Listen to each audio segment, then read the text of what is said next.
जय Hind and hello guys, स्वागत है आपका आपके अपने YouTube चैनल ज्ञानदेव होस्ट में। एंड इस वीडियो के अंदर आपको बताने वाला हूं स्टाफ सिलेक्शन कमीशन यानी कि एसएससी सीजीएल ऑनलाइन फॉर्म 2026 के बारे में, जहां पर गाइस लास्ट डेट के चलते आपको कैसे फिल करना है फॉर्म को उसके बारे में जानकारी दी जाएगी। क्योंकि गाइस इस फॉर्म को फिल करने की लास्ट डेट आपकी आज रात 11 बजे तक है, यानी कि 25 जून 2026 रात 11 बजे तक आप फॉर्म भर सकते हैं। पहले वैसे तो ये फॉर्म बंद ही हो गए थे, फिर उसके बाद में इन्होंने रीओपन नोटिस निकाला जिसमें कि आपको 2 दिन का और समय मिला और आपने 23 जून रात 11 बजे से लेकर के 25 जून 2026 रात 11 बजे तक फॉर्म भरने का समय मिला है। तो आपके पास यहाँ पर कुछ घंटे हैं एंड जितना जल्दी हो सके आप इस फॉर्म को भर लीजिए, क्योंकि अब तो बिल्कुल भी कोई आपको सोच भी नहीं सकते कि मौका मिलेगा। एंड गाइज अगर आपके फॉर्म के अंदर कोई गलती हो जाती है तो गाइज आप उसको यहाँ पर अब जो करेक्शन कर पाएंगे वो कर पाएंगे 1 जुलाई 2026 से लेकर के 3 जुलाई 2026। और अभी इस वीडियो के अंदर आपको पूरा प्रोसेस बताया जाएगा, जहाँ पर आपको face authentication, live photo upload, signature problem अगर आ रही है तो उसको कैसे सोल्व करना है, कैसे आपको अपने फ़ोन से सिग्नेचर बनाना है और अपलोड करना है। इसके अलावा क्वालिफिकेशन की जानकारी। एंड ये जो फॉर्म आपके 22 जून 2026 तक भरे गए थे तब इसमें 28 लाख फॉर्म आए थे। अब इन 2 दिन के अंदर कितने लाख फॉर्म आते हैं वो आप कमेंट के माध्यम से बताना जरूर, आपको क्या लगता है कि कितने फॉर्म अभी और भरे जाएंगे। एंड चलिए पॉइंट पर आते हैं और आपको बताता हूँ कि कैसे फॉर्म भरना है। अगर गाइज आपने अभी तक वीडियो को लाइक शेयर नहीं किया हो तो लाइक शेयर करके चैनल को सब्सक्राइब कर लेना। फिर जो लिंक मैंने आपको इस वीडियो को डिस्क्रिप्शन में दिया है आप ओपन करेंगे, आपके सामने इस फॉर्म की जानकारी आएगी, जहां पर जानने को मिलेगा कि 12,256 वैकेंसी है। एंड यहां पर डिग्री वाले कैंडिडेट इसमें अप्लाई कर सकते हैं। फीस इसमें जनरल ओबीसी के लिए 100 और बाकी कैटेगरी कैंडिडेट के लिए कोई फीस नहीं है। तो सभी जानकारी जानने के बाद अगर आप इसमें इंटरेस्टेड और अभी तक फॉर्म नहीं भर सके तो गाइज इस अंतिम मौके का फायदा उठाइए और इंपॉर्टेंट लिंक के सेक्शन से अप्लाई ऑनलाइन लिंक रीओपन इसके ऊपर क्लिक कीजिए। आपके सामने एसएससी की वेबसाइट आ जाएगी। यहाँ पर आ जाने के बाद में आप चाहे तो ये जो नोटिस मैं आपको बताया हूँ वीडियो के शुरुआत में, आप इसको खुद भी यहाँ से चेक कर सकते हैं। अब गाइज यहाँ पर आ जाने के बाद में अगर आप पहले से इसमें रजिस्टर्ड है या फिर आप आपका राशन कर चुके हैं तो आप डायरेक्टली लॉगिन और रजिस्टर इसके ऊपर क्लिक करेंगे, अपना राशन नंबर डालेंगे, पासवर्ड डालेंगे जो आपने बनाया था और ये कैप्चा कोड डाल करके लॉगिन कर लेंगे। अगर आप आपका राशन नंबर या पासवर्ड भूल चुके हैं तो फॉरगॉट पासवर्ड इसके ऊपर क्लिक करके यहाँ से कंफर्म कीजिए। इसके बाद में यहाँ पर आपको आपका डेट ऑफ बर्थ इसमें सेलेक्ट कर लेना है, जो भी डेट ऑफ बर्थ आप अपने राशन करते समय भरा था। आपका 10th का एजुकेशन बोर्ड आपने क्या सिलेक्ट किया था वो आपको यहाँ पर सिलेक्ट कर लेना है। उसके बाद में आपकी रजिस्टर्ड ईमेल आईडी या फिर नंबर कोई एक चीज़ डाल देना और गेट वेरिफिकेशन कोड के ऊपर जैसे ही आप क्लिक करेंगे आपको नंबर और ईमेल दोनों पर ओटीपी सेंड किया जाएंगे अगर आपकी डिटेल सही होगी। फिर गाइज आप कोई भी एक ओटीपी डाल करके जैसे ही कंटिन्यू करेंगे तो आपको आपके डिस्प्ले के ऊपर आपका राशन नंबर शो होगा, जो कि आपको नोट कर लेना है या स्क्रीनशॉट ले लेना है। साथ ही आप एक पासवर्ड बनाएंगे अपनी मर्जी से और जैसे आप पासवर्ड बना लें तो फिर गाइज आप यहाँ पर इसमें लॉगिन और रजिस्टर के ऊपर क्लिक करके अपनी डिटेल डालेंगे और लॉगिन हो जाएंगे। बट गाइज अगर आप बिल्कुल फ्रेशर है, आपने इस वेबसाइट का इस्तेमाल करके कोई फॉर्म भरा ही नहीं, आप इन 2 दिन का फायदा उठाना चाहते हैं जो कि आपको यहाँ पर मिले हैं, तो गाइज आप यहाँ पर पहले इसमें राशन करेंगे। इसके लिए आपको यहाँ पर रजिस्टर नाउ इसके ऊपर क्लिक करना है। अब यहाँ पर आपके सामने वो सभी स्टेप आएंगे जिन स्टेप के अंदर आप आपका 1 टाइम राशन कंप्लीट करेंगे, जिसमें कि आपको पर्सनल डिटेल में कैंडिडेट नेम, आइडेंटिफिकेशन, कॉन्टैक्ट की इन्फॉर्मेशन देनी है, पासवर्ड क्रिएट करना है, फिर एडिशनल डिटेल में कैंडिडेट नेशनलिटी, एड्रेस, एजुकेशन ये सभी इन्फॉर्मेशन देनी होगी। साथ ही नोट करके आपको यहाँ पर बोला है कि candidate must be very cautious while filling up 1 time registration यानी कि ओटीआर डिटेल।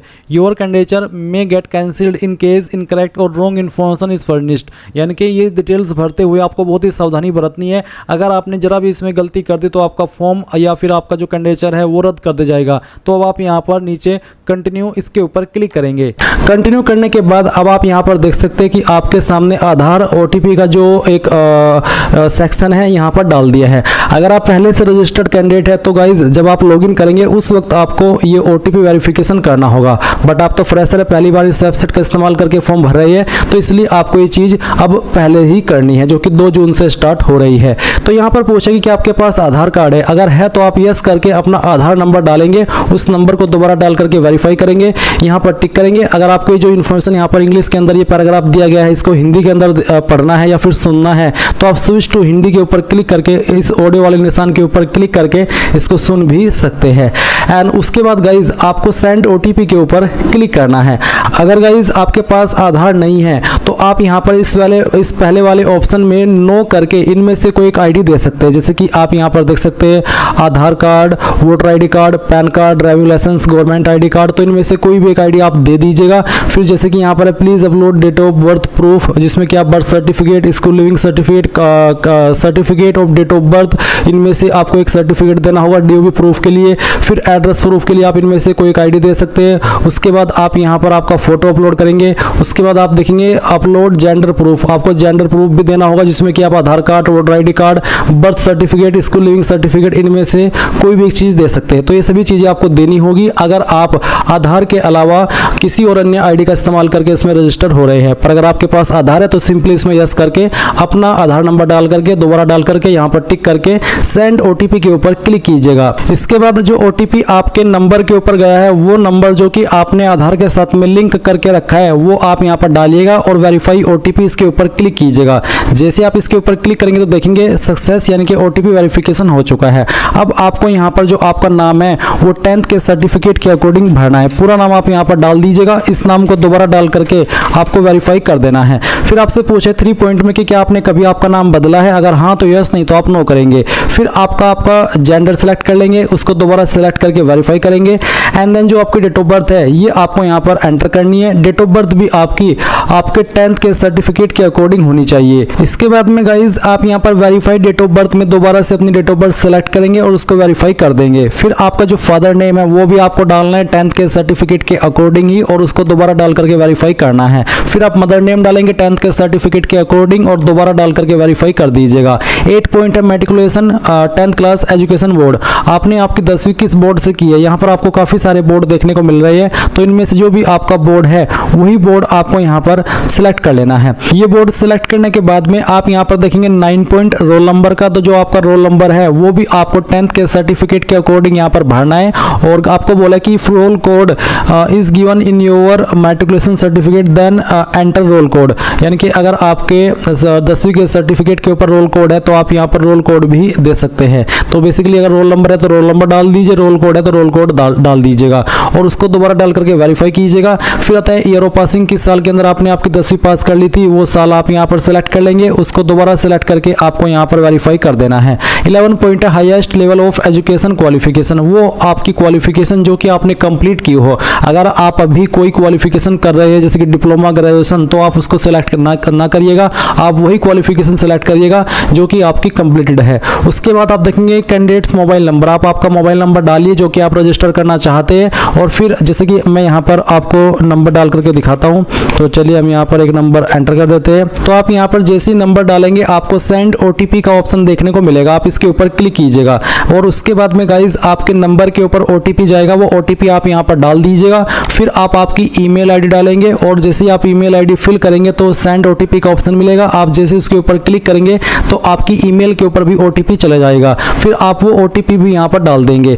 उसके बाद जो भी जानकारी आपने यहाँ पर भरी है उन सभी को चेक करेंगे और सेव एंड नेक्स्ट के ऊपर क्लिक कर देंगे। एंड देन गाइज आप यहाँ पर देखेंगे success personal detail submitted successfully. अब आपको यहाँ से ओके करना है और ओके करने के बाद में आपको आपका रजिस्टर नंबर मिल चुका है। ये नंबर आपको नोट कर लेना है क्योंकि ये आपको फ्यूचर में बहुत काम आएगा एसएससी का कोई भी फॉर्म भरने के लिए। तो अब आपको यहाँ पर क्या करना है, आपको कंटिन्यू के ऊपर क्लिक करना है। अब गाइज यहाँ पर आपके सामने कुछ ऐसा इंटरफेस आएगा, तो आपको यहाँ पर आपका रजिस्टर नंबर डालना है जो कि अभी आपको मिला है और फिर आपको यहाँ पर आपका पासवर्ड ईमेल के माध्यम से सेंड कर दिया है, वो पासवर्ड आप यहाँ पर डालेंगे। एंड उसके बाद में जो कैप्चा कोड आपको दिखाई दे रहा है आपके डिस्प्ले के ऊपर वो आप यहाँ पर डालिएगा एंड देन साइन इन के ऊपर क्लिक कीजिएगा। इसके बाद में यहाँ पर आपको बोला है please set a new password, तो आपको यहाँ पर एक नया पासवर्ड बनाना है, बट पहले आप यहाँ पर आपका ओल्ड पासवर्ड डालें जो कि अभी आपको ईमेल के माध्यम से मिला। एंड देन फिर आप एक न्यू पासवर्ड बनाएंगे जिसमें कि आपको यहाँ पर एक इंग्लिश का कैपिटल लेटर कम से कम एक, स्मॉल लेटर कम से कम एक, ज्यादा कितने भी रख सकते हैं, एक नंबर और कोई एक स्पेशल कैरेक्टर।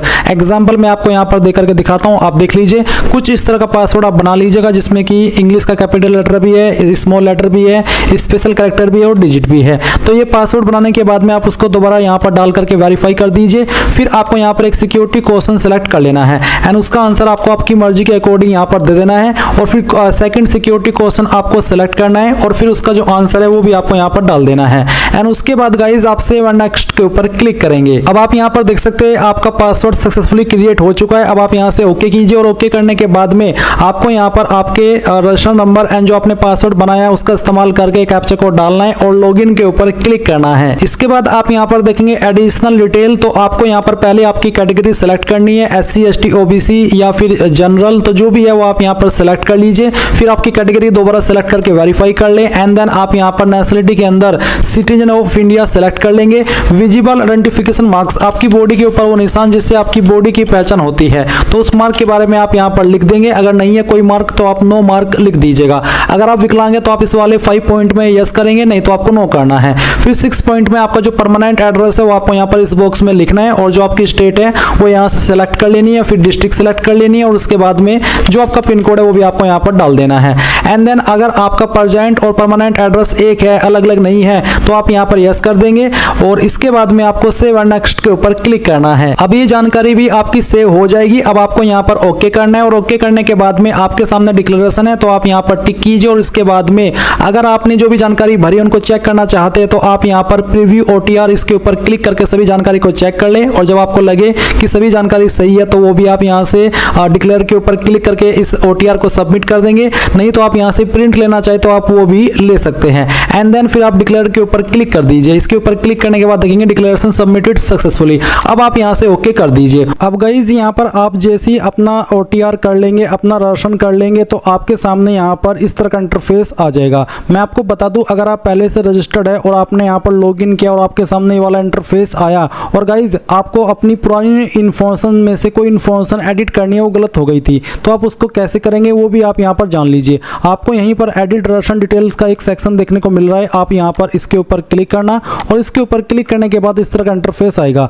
अब आप नीचे की तरफ आएंगे और यहाँ पर आप जो भी इन्फॉर्मेशन एडिट करना चाहे वो कर सकते हैं, और नीचे आकर के आपको सेंड OTP करना होगा, नंबर पर भी और ईमेल पर भी। जैसे ही आप यहाँ पर सेंड OTP कर देंगे, आपको OTP सेंड किए जाएंगे, वो OTP आपको यहाँ पर डालने होंगे, और उसके बाद में सेव एंड नेक्स्ट के ऊपर क्लिक करेंगे तो आपकी जो एडिट की अतिरिक्त इन्फॉर्मेशन है, जिसमें कि आपका एड्रेस भी है और आपकी अन्य इन्फॉर्मेशन भी है, वो सभी भी आप एडिट कर पाएंगे। और उसके बाद में आप जैसे ही अपनी प्रोफाइल को सबमिट कर देंगे तो वो सबमिट हो जाएगी, और जो मॉडिफिकेशन आपने किया है वो आपका मॉडिफिकेशन स्वीकार कर लिया जाएगा। और इसके बाद फिर आपको यहाँ पर आना है जहाँ से आपने डायरेक्टली लॉगिन करके ये वाला इंटरफेस देखा था, लाइव एग्जामिनेशन के सेक्शन से आपको अप्लाई के ऊपर क्लिक करना है। फिर गाइस इस तरह से इंस्ट्रक्शंस आएंगे, आप यहाँ पर फिल फॉर्म इसके ऊपर क्लिक करेंगे। इसके बाद ये सब इन्फॉर्मेशन आएगी जो आपने यहाँ पर OTR करते समय भरी थी, सभी इन्फॉर्मेशन चेक करते हुए नेक्स्ट के ऊपर क्लिक करेंगे और यहाँ से ओके कर देंगे। अब आपको यहाँ पर 19 पॉइंट में आपकी हाईएस्ट एजुकेशनल क्वालिफिकेशन बतानी है। हाईएस्ट क्वालिफिकेशन वो जो क्वालिफिकेशन आपकी कंप्लीट है, वो क्वालिफिकेशन आप यहाँ पर सिलेक्ट कर लीजिए।